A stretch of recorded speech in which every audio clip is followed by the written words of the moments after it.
Okay, good day everyone. First of all, I would like to introduce myself. I am Christian B. Cañones, BS in 3 English.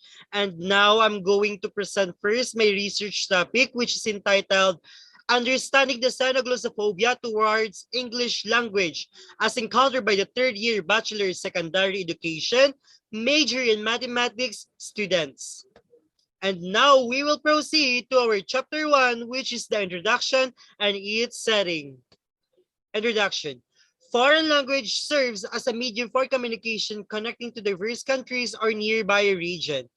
Through this, it allows everyone to collaborate with the other entity that will resulted to a continuing development.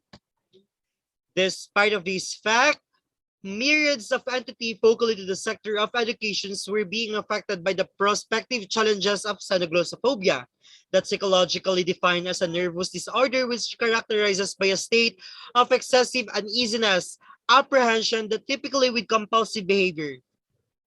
Statement of the problem. Specifically, these studies seek to answer the following research question. First, what are the contributing causes of xenoglossophobia? Second, what are the effects of xenoglossophobia? And lastly, what are the coping strategies in facing the xenoglossophobia? And now we're in chapter 3, which is the methodology. Research design. This study will use the descriptive qualitative research design. For our local of the study, this study will be conducted at Ramon Magsaysay Memorial Colleges Marbel Incorporated of Coronadal City, South Cotabato. For the participants of the participants of this study will be the third year Bachelor Secondary Education or BSED Mathematics students. And the researcher will have only 5 participants from the BSED Mathematics. And it was already being explained in the copy why 5 participants. For the research instrument, in this particular study, the researcher will utilize the key informant interview, wherein the researcher will prepare a guide questions for eliciting information. When it comes to data will be employed for this study. First, prepare a letter of permission. Second, approval of the letter. Provide copies for the identified participants.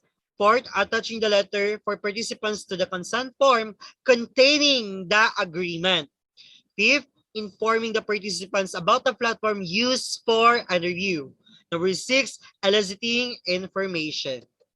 When it comes to the interview protocol, the researcher will utilize the interview protocol by Montoya 2016. The data will gather through interview as a grid time and place considering their convenience. Second, the researcher will build a rapport with participants for them to be comfortable in narrating the causes, effects, and strategies. Third, the researcher will utilize the phone camera for recording, online platform as substitution for recording if modified. And another one starts with orientation, interview mechanics, procedures, time, durations, as well as the ethical consideration. And the second one is the participant's consent form and personal information sheet who will be presented to the participants. Guide questions will be discussed. And lastly, during the conduct of interview, the researcher will solicit the descriptions from the subject anchored in the SOP.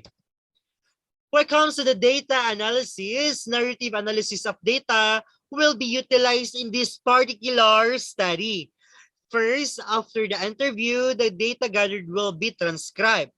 Second, the transcribed interview will be presented to the participants for validation. Third, transcription will be coded. Fourth, statement related to research questions will be clustered into themes. And lastly, emergent themes will be drawn. For the ethical consideration, permission from the participants and parents is required for data collection. Second, clear explanation of the purpose of the study. Third, withdrawal of the participations can be decided. And fourth, not evaluate their performance or assess anything.